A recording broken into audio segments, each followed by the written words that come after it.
Assalamualaikum warahmatullahi wabarakatuh. Pernahkah Anda merasakan ada kedalaman dalam sesuatu yang sederhana? Sesuatu yang pendek, namun mengandung lautan makna yang mampu mengubah seluruh kehidupan? Hari ini kita akan menyingkap rahasia surat Al-Ikhlas, surat yang mungkin sering kita dengar, tapi belum kita pahami kedalaman maknanya dalam perjalanan ruhani menuju ma'rifat. Apa yang tersembunyi di balik 4 ayat singkat ini? Bagaimana surat kecil ini bisa menjadi kunci membuka pintu langit, menembus batas dunia, dan mengantarkan jiwa kita pada kehadiran Allah yang Maha Esa? Bersiaplah untuk menyelam lebih dalam, karena di sini bukan hanya kata-kata yang kita dengar, tapi cahaya yang akan menerangi hati dan mengubah pandangan hidup kita selamanya. Gerbang Tauhid Sejati. Di tengah hiruk-pikuk dunia, di mana banyak hati terikat pada bentuk dan simbol, surat Al-Ikhlas hadir bagaikan cahaya yang menembus kegelapan batin manusia. Bukan sekadar kumpulan ayat pendek, ia adalah pintu rahasia menuju tauhid yang murni, tanpa sekutu, tanpa ilusi. Para arif billah tidak memandangnya sebagai bacaan biasa, tetapi sebagai cermin yang memantulkan keesaan Tuhan dalam segenap aspek kehidupan. Setiap kalimat dalam surat ini bagaikan kunci. Qul huwallahu ahad, bukan hanya pernyataan tetapi panggilan bagi jiwa untuk pulang kepada satu yang esa, tanpa dualitas. Sebuah perintah ilahiyah bagi hati untuk menyaksikan bahwa hanya Allah yang benar-benar ada. Dalam ma'rifat, ini bukan sekadar konsep, tapi pengalaman batin yang mengguncang seluruh eksistensi. Ketika seseorang mulai memahami ahad, ia mulai melepaskan ketergantungan pada makhluk. Dunia ini bukan lagi pusat perhatian, karena jiwa telah mulai menyadari bahwa segala sesuatu adalah bayang-bayang dari Yang Maha Esa. Ahad bukan hanya lawan dari pluralitas, tetapi hakikat yang meniadakan segala penghambaan selain kepadanya. Disinilah ruh mulai bangkit dari tidur panjangnya. Ia mulai melihat bahwa kesulitan, kegembiraan, harta, bahkan tubuh ini hanyalah alat, bukan tujuan. Surat Al-Ikhlas menjadi jalan pembebasan dari penghambaan palsu, dari ilah-ilah kecil yang diam-diam bersemayam dalam hati, ego, status, pujian, dan cinta dunia. Semua luluh saat ruh menyentuh makna ahad. Makrifat terhadap surat Al-Ikhlas bukan diperoleh lewat ilmu rasional semata. Ia adalah buah dari perjalanan ruhani yang dipenuhi perenungan, penyucian diri, dan kebeningan hati. Di balik ayat-ayatnya, tersembunyi kedalaman yang hanya terbuka bagi mereka yang telah melepaskan hijab dunia dari pandangan batin mereka. Para wali Allah dalam kesendiriannya menjadikan surat ini sebagai zikir rahasia yang menyatukan mereka dengan cahaya tauhid. Mereka tidak hanya mengulanginya, tetapi menghayatinya, meresapinya, sampai ruh mereka terlarut dalam lautan keesaan. Dalam sepi yang sunyi, mereka tidak lagi bersama diri mereka, tetapi bersama Allah yang ahad. Inilah awal dari perjalanan ma'rifat melalui surat Al-Ikhlas. Ia bukan hanya sebuah pembuka, tetapi fondasi spiritual yang menegakkan seluruh bangunan tauhid dalam jiwa. Dan bagi siapapun yang benar-benar ingin mengenal Allah, surat ini adalah gerbang pertama yang harus dilalui, bukan dengan lisan, tetapi dengan ruh yang telah berserah sepenuhnya. Allah tempat bergantung segala sesuatu. Dalam baris kedua surat Al-Ikhlas tersimpan makna yang mengguncang jiwa para pencari Tuhan, Allahus Samad. Bagi kebanyakan orang, kalimat ini terdengar seperti pengulangan sifat ketuhanan. Namun bagi mereka yang menyelam dalam samudra makrifat, kata ini adalah samudra tak bertepi yang memuat jawaban dari semua kegelisahan hati manusia. Samad bukan hanya bermakna tempat bergantung, tetapi juga puncak ketergantungan ruhani makhluk kepada penciptanya. Seorang sufi yang memahami syamad tak lagi mencari sandaran pada manusia. Ia tidak menaruh harap pada dunia, tidak menengadah kepada makhluk, tidak pula menyimpan rasa kecewa jika tak dipedulikan oleh sesama. Ia paham bahwa segala ketergantungan selain kepada Allah adalah bentuk kebodohan batin. Jiwa yang bergantung kepada sesama makhluk akan senantiasa guncang, karena makhluk itu sendiri rapuh dan tak memiliki daya. Makna syamad memanggil hati untuk berhenti berputar dalam pusaran nafsu, ambisi dan kekhawatiran. Ia mengajak ruh untuk diam di hadapan satu-satunya zat yang tidak membutuhkan apapun. Ketika seseorang benar-benar menyadari bahwa Allah adalah satu-satunya tempat bergantung, maka lenyaplah rasa takut kehilangan, rasa cemas akan masa depan, dan rasa sakit karena harapan yang tak tercapai. Ruh yang telah mengenal Allah sebagai Syamad akan tenang meski dunia runtuh. Ia tidak terguncang ketika diuji, tidak limbung ketika dihina, tidak larut ketika dipuji. Ia tahu semua itu adalah bayangan, bukan sumber. Hanya Allah yang menjadi pusat ketenangan batin. Hanya Allah yang menjadi poros kekuatan jiwa. Dari sinilah makrifat sejati mulai tumbuh. Saat hati tidak hanya mengenal nama, tetapi merasakan kehadirannya dalam segala. Dalam tafsir para ahli makrifat, Syamad juga bermakna sempurna, penuh, dan tidak ada kekurangan sedikit pun.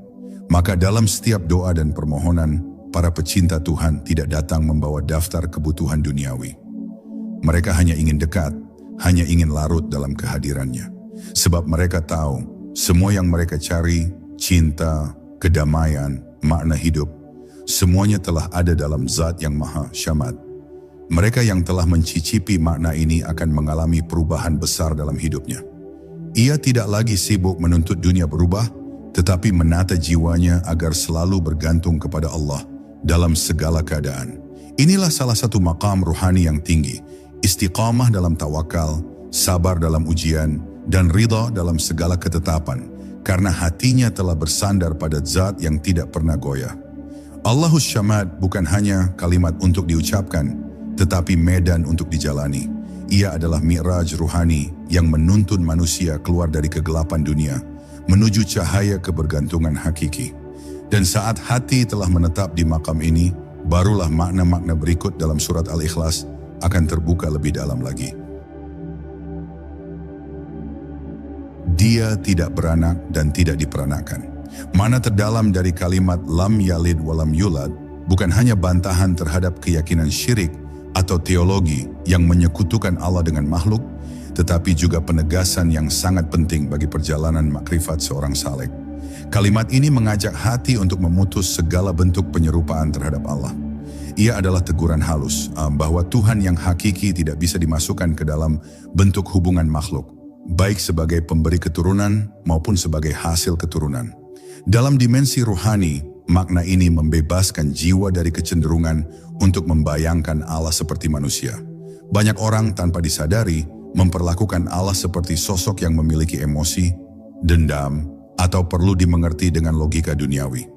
Padahal kalimat ini menghapus segala kemungkinan antropomorfisme, yaitu menjadikan Tuhan menyerupai ciptaan. Dalam makrifat, kesucian Allah adalah puncak dari semua pengetahuan. Seorang sufi yang telah memahami hakikat ayat ini tidak lagi menginginkan hubungan dengan Allah seperti seorang anak kepada ayah, atau sebaliknya.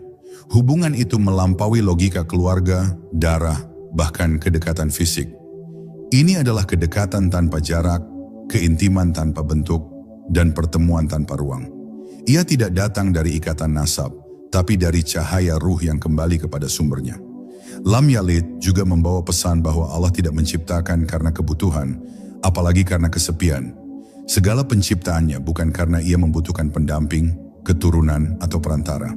Maka ketika seorang hamba mendekat, ia harus membersihkan hatinya dari niat-niat tersembunyi yang menganggap bahwa Allah memerlukan dirinya. Justru kitalah yang sepenuhnya bergantung kepadanya, bukan sebaliknya. Dan Lam Yulad menyiratkan bahwa Allah tidak datang dari sesuatu. Ia tidak dilahirkan, tidak memiliki asal mula, dan tidak memiliki awal. Ini menjadi fondasi tauhid dalam makrifat, bahwa Allah adalah yang azali, yang tidak didahului oleh ketiadaan. Maka seorang sufi yang benar-benar menghayati ini tidak akan ragu dalam penyerahan dirinya.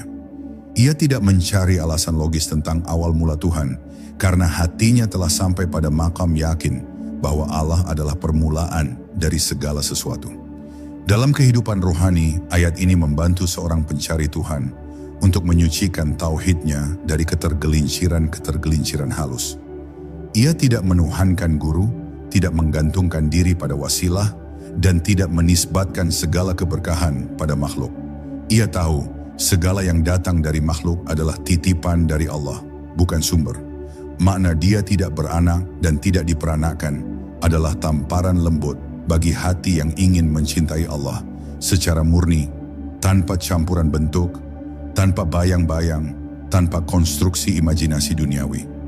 Dan hanya hati yang bersih dari semua ini yang bisa benar-benar mengenalnya, melalui cahaya yang dipancarkan dari ayat-ayatnya.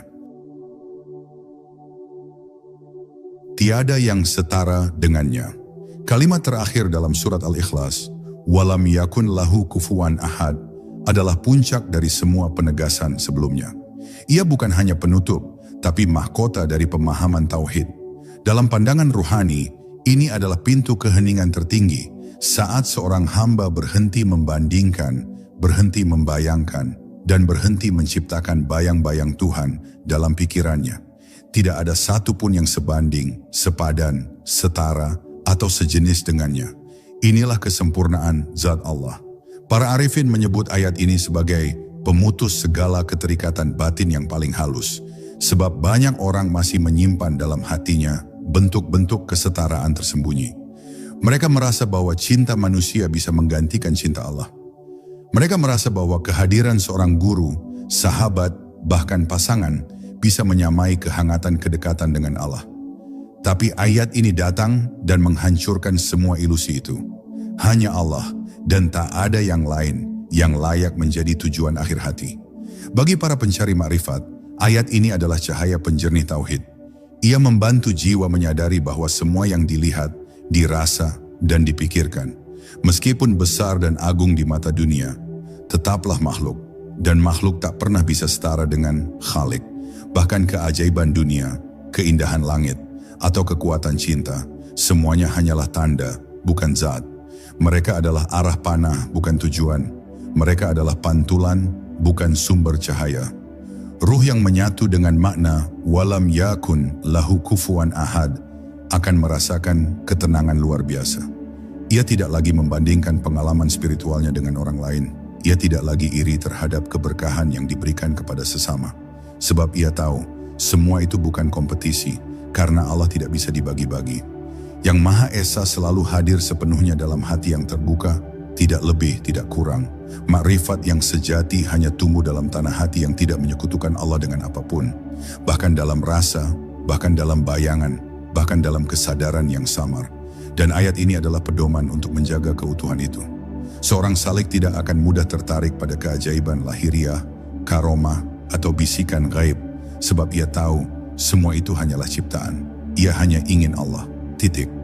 Tiada yang setara dengannya juga membawa pesan bahwa setiap perjumpaan dengan Allah adalah unik. Tak bisa diulang, tak bisa didefinisikan. Ia tidak bisa dijelaskan lewat kata, tidak bisa digambarkan lewat bentuk, dan tidak bisa diturunkan menjadi konsep.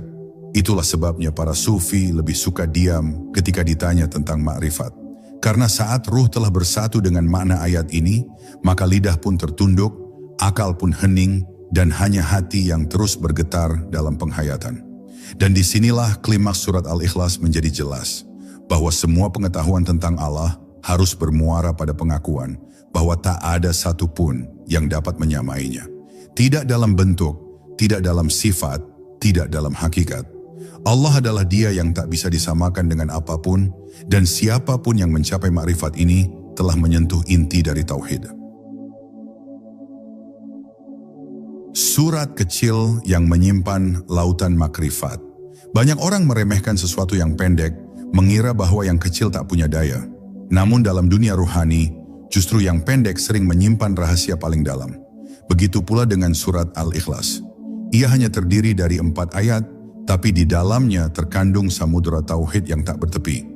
Para ulama besar bahkan menyebutnya sebagai sepertiga dari Al-Quran. Tapi bagi para pencari makrifat, surat ini adalah pintu menuju kehadiran Tuhan dalam kedalaman hati yang paling sunyi.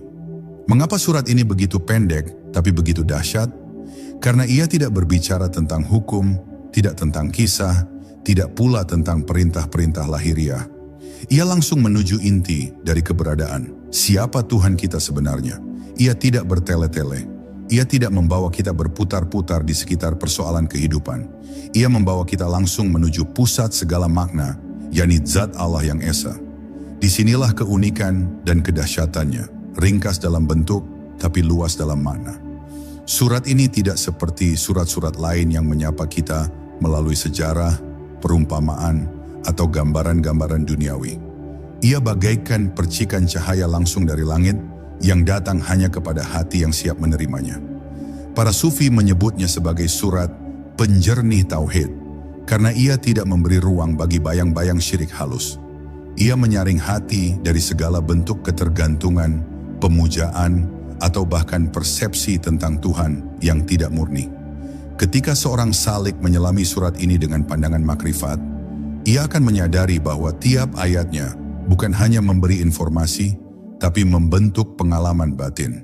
Setiap kata menjadi cermin bagi ruh.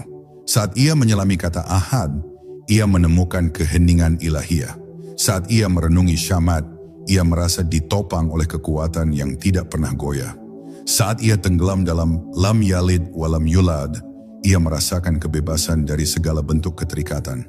Dan saat sampai pada walam yakun lahu kufuwan ahada, ia larut dalam kefanaan total di hadapan yang maha sempurna.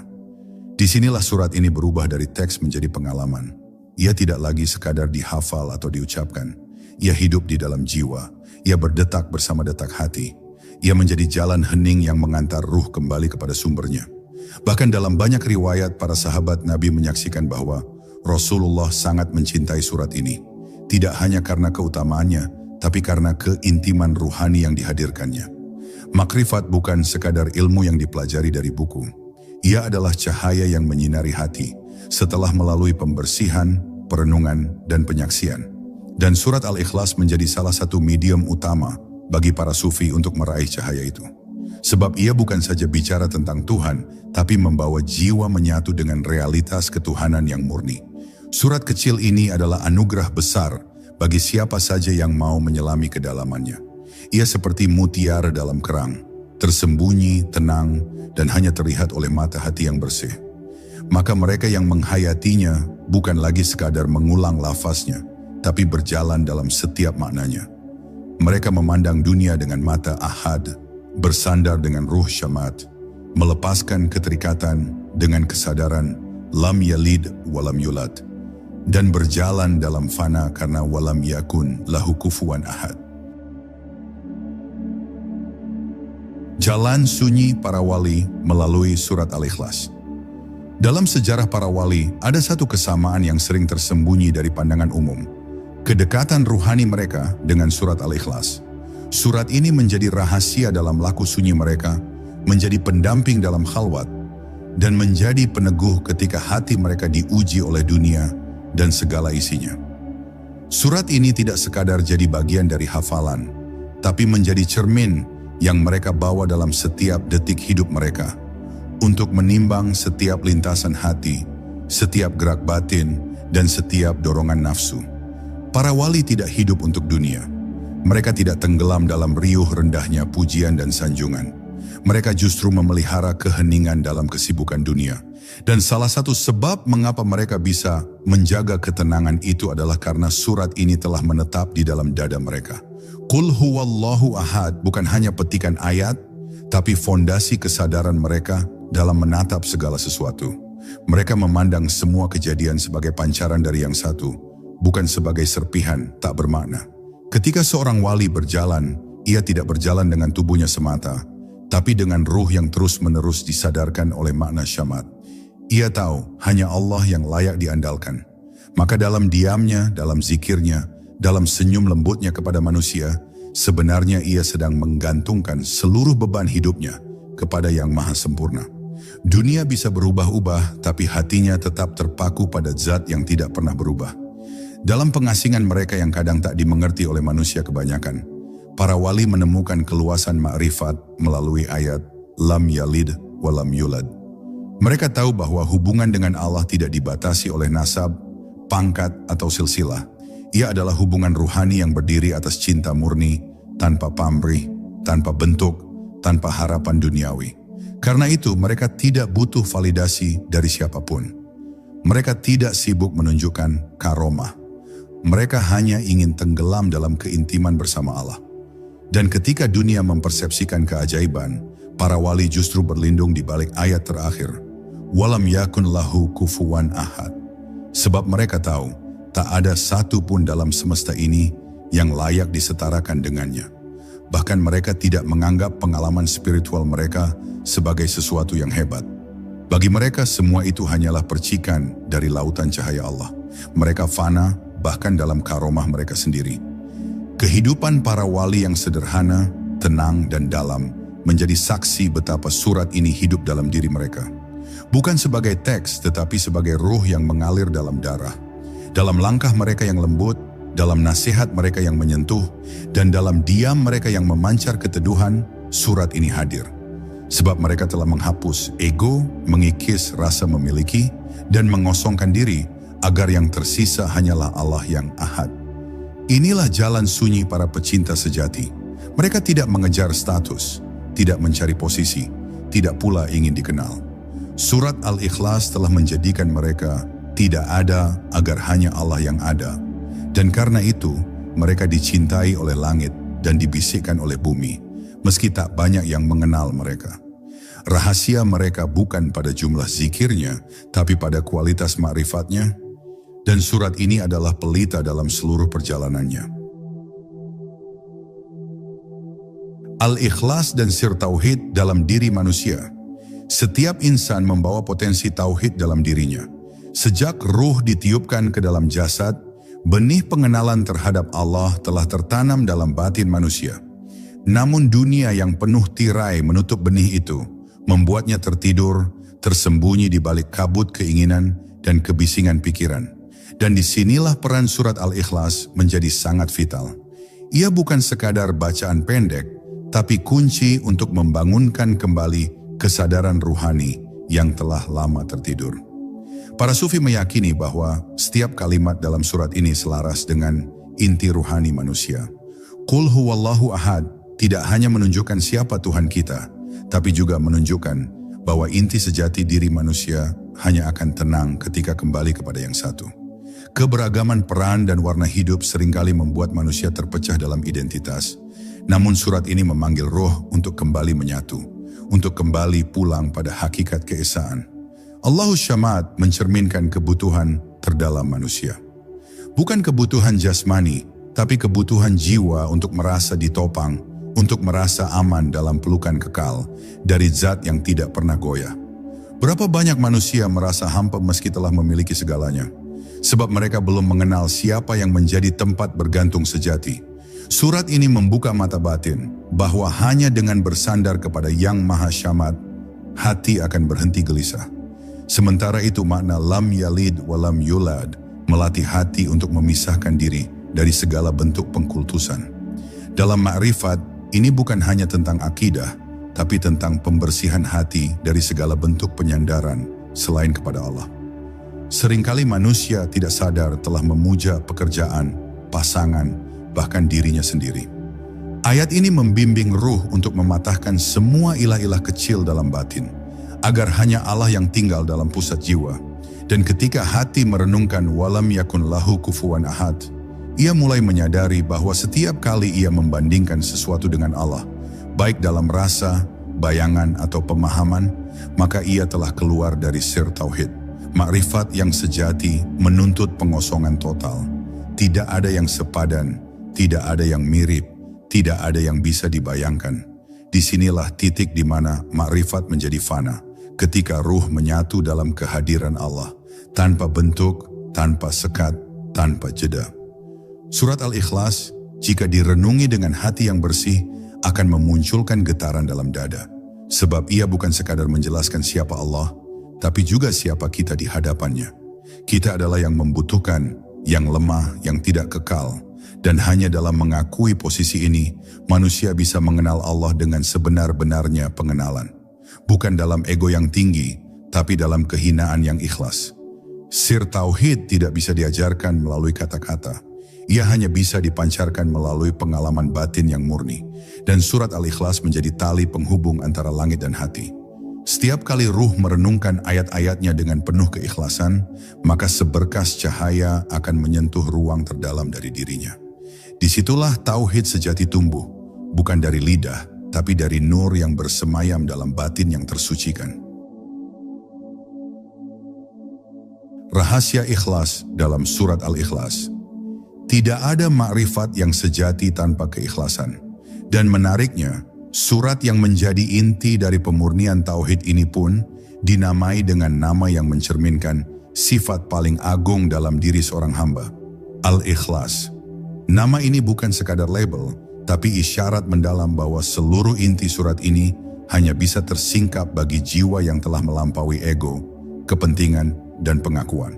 Sebab Allah tidak bisa dikenal oleh hati yang masih terikat pada dirinya sendiri. Allah hanya menampakkan dirinya pada hati yang ikhlas. Ikhlas bukan berarti melakukan tanpa pamrih secara lahiriah saja. Dalam maqam ma'rifat, ikhlas adalah kondisi di mana hati hanya melihat Allah, tidak melihat dirinya, tidak melihat amalnya, tidak melihat imbalannya. Semua dilakukan semata-mata karena Allah dan kepada Allah. Ketika ruh berada dalam kondisi ini, maka segala amalnya menjadi murni. Ia tak peduli dipuji atau dicela, tak terpengaruh oleh hasil atau kegagalan. Ia telah menyatu dengan kehendak ilahi. Surat Al-Ikhlas tidak menyebutkan kata ikhlas di dalam ayat-ayatnya, namun seluruh struktur dan maknanya memancarkan sifat ikhlas secara hakiki. Ia tidak menyinggung dunia, tidak menyinggung pahala, tidak menyinggung surga. Ia hanya berbicara tentang Allah, seakan-akan mengajarkan bahwa keikhlasan tertinggi adalah ketika seseorang hanya tertuju kepadanya tanpa tergoda oleh janji dan bayangan balasan sekalipun. Ini adalah makam yang sangat tinggi dan hanya jiwa-jiwa yang telah melewati banyak penyucian yang bisa mencapainya. Para sufi menganggap surat ini sebagai cermin bagi hati. Jika seseorang merasa berat menyelami maknanya, mungkin itu karena masih ada hijab dalam dirinya. Mungkin karena hatinya masih tersangkut pada dunia, pada nama, pada harapan yang tersembunyi. Surat ini seperti kaca bening, jika ada kotoran sedikit saja, pantulannya menjadi kabur. Tapi jika hati sudah bersih, surat ini akan memantulkan cahaya ilahi dengan sempurna. Disitulah keikhlasan akan membungkus seluruh laku dan diamnya. Ikhlas adalah pintu gerbang rahasia Allah. Bahkan dalam banyak atsar disebutkan bahwa ikhlas adalah rahasia antara Allah dan hambanya. Tidak ada malaikat yang bisa menulisnya, tidak ada setan yang bisa merusaknya, dan tidak ada manusia lain yang bisa mengetahuinya. Inilah sebabnya surat Al-Ikhlas menjadi jalan masuk menuju makrifat, karena ia mengantar hati untuk menanggalkan segala yang palsu, lalu kembali kepada yang sejati. Dalam kehidupan para wali, ikhlas bukan lagi tujuan, tapi menjadi napas. Mereka tidak merasa sedang berbuat baik, mereka tidak merasa telah mencapai apapun. Setiap amal menjadi ringan, karena bukan mereka yang melakukannya. Semua datang dari Allah, kembali kepada Allah, dan demi Allah. Surat ini menjadi pengingat yang terus hidup dalam batin mereka. Ia menegur ketika hati mulai condong kepada selainnya, dan ia menenangkan saat dunia mencoba mengalihkan pandangan mereka dari Allah. Makna ikhlas dalam surat ini adalah makrifat itu sendiri, meleburkan segala bentuk pengakuan diri dan menyerahkannya sepenuhnya kepada Allah yang Maha Esa. Maka siapa yang berjalan bersama surat Al-Ikhlas dengan keikhlasan, niscaya akan dibukakan baginya tabir-tabir rahasia ketuhanan yang tak pernah terjangkau oleh akal. Disitulah cahaya makrifat turun, menembus ruang hati yang paling dalam, menyinari seluruh perjalanan ruh menuju Allah. Surat Al-Ikhlas sebagai benteng hati dari syirik halus. Dalam perjalanan makrifat, salah satu ujian paling halus yang sering kali luput dari perhatian adalah syirik dalam bentuk yang tersembunyi, yang dikenal sebagai syirik halus. Syirik ini bukan berupa penyembahan kepada berhala atau Tuhan selain Allah secara terang-terangan, melainkan ketergantungan, pengagungan, dan pengikatan hati kepada sesuatu selain Allah, yang seringkali tanpa disadari masuk ke dalam relung jiwa. Surat Al-Ikhlas menjadi benteng kuat bagi hati yang ingin bersih dari semua bentuk syirik halus. Ketegasan dalam ayat-ayatnya menuntun hati untuk membedakan dengan tegas antara Allah yang ahad dan segala sesuatu yang bukan Allah. Ketika ruh memahami Qul huwallahu ahad secara mendalam, ia membangun tembok kokoh di sekeliling hatinya yang menolak segala bentuk kesekutuan, baik itu dalam pikiran, perasaan, maupun dalam tindakan. Syirik halus sering muncul dalam bentuk kesombongan, kebergantungan pada kekuatan diri sendiri, ketergantungan berlebihan pada orang lain, atau bahkan rasa takut yang tak rasional. Hati yang tidak tersaring oleh makna surat Al-Ikhlas akan mudah terseret dalam pusaran syirik ini, karena tidak memiliki pijakan yang kokoh dalam tauhid yang murni.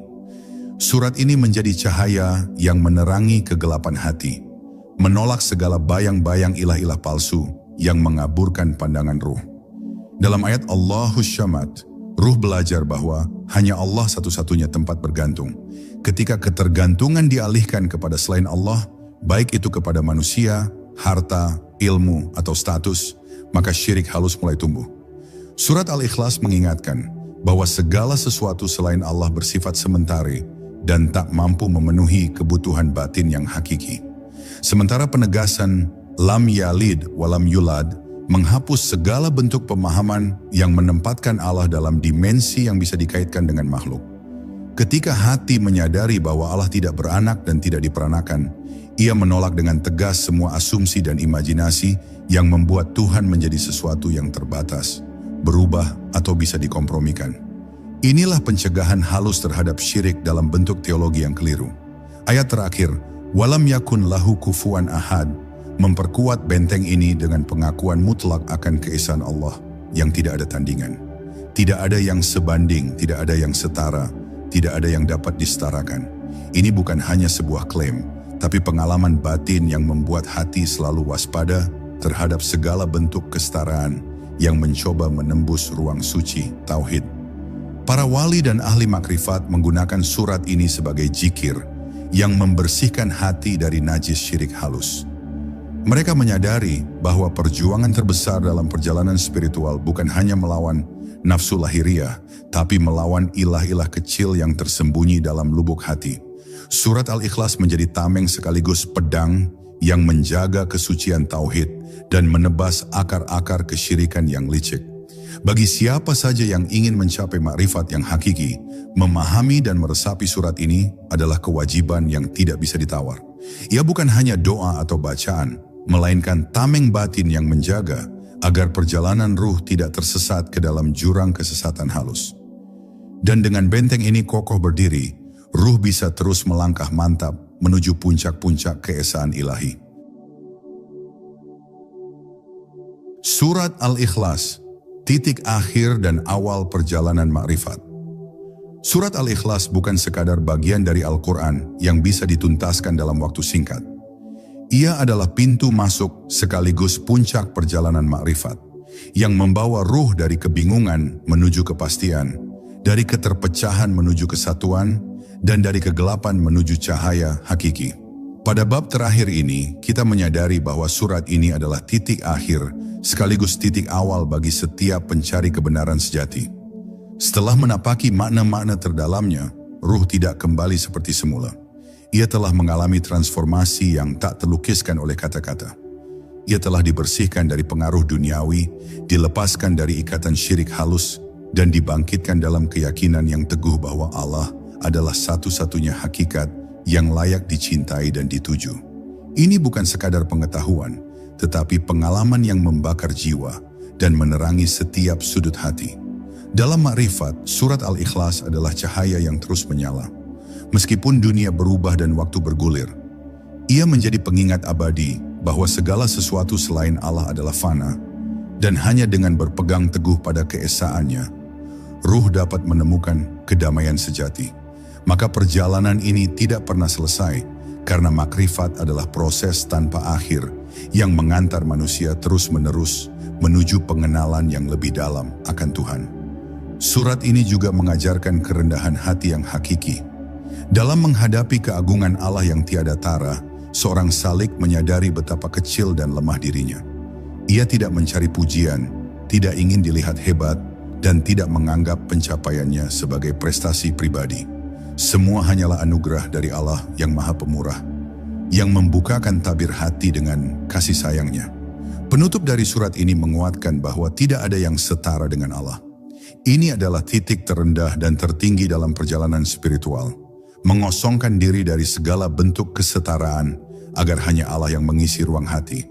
Dalam keheningan dan kepasrahan itu, makrifat sejati bersemi dan ruh mengalami kebebasan hakiki yang tidak bisa diukur dengan kata maupun perasaan duniawi. Bagi para wali, surat ini bukan hanya dibaca atau dihafal, tapi dijadikan hidup. Setiap napas mereka adalah zikir yang menyatu dengan makna al-ikhlas. Setiap langkah mereka adalah pengakuan atas keesaan Allah yang mutlak. Dengan demikian, surat ini menjadi jiwa dari seluruh perjalanan mereka, fondasi yang tidak tergoyahkan dalam menghadapi segala liku dan ujian. Kita sebagai pencari diundang untuk menjadikan surat Al-Ikhlas bukan sekadar bagian ritual, tapi sebagai nafas dan nadi dalam perjalanan menuju makrifat. Dengan kesungguhan, kesabaran, dan ketekunan, kita membuka pintu hati yang telah lama terkunci oleh duniawi. Surat ini adalah kunci yang membebaskan, dan saat ia menjadi bagian dari kehidupan, maka perjalanan rohani menjadi bermakna dan penuh cahaya. Di akhir perjalanan ini, kita kembali kepada inti dari semua ajaran sufisme dan tasawuf, bahwa Allah adalah Yang Esa, yang tidak beranak dan tidak diperanakan, dan tidak ada yang setara dengannya. Makrifat adalah perjalanan untuk membuktikan kebenaran itu dalam diri sendiri. Dan surat Al-Ikhlas adalah kompas yang menuntun setiap langkah menuju kebenaran mutlak itu. Makna surat Al-Ikhlas tidak berhenti pada kata-kata, tapi terus hidup dalam setiap denyut ruh yang merindu akan kehadirannya. Ia adalah pelita yang menerangi jalan gelap, penyejuk hati yang gersang, dan pegangan kokoh bagi siapa saja yang ingin melepas segala ilusi duniawi. Dalam kesederhanaannya, surat ini mengandung lautan hikmah yang tak terhingga. Semoga perjalanan dalam mengenal surat Al-Ikhlas ini menjadi cahaya bagi jiwa, membuka pintu makrifat yang selama ini tertutup kabut dunia. Semoga setiap detik penghayatan membawa kita lebih dekat kepada Allah yang Maha Esa, yang adalah awal dan akhir dari segala sesuatu. Dan semoga hati kita selalu terjaga dalam ikhlas, agar setiap langkah menjadi doa, dan setiap doa menjadi kenyataan makrifat yang sejati.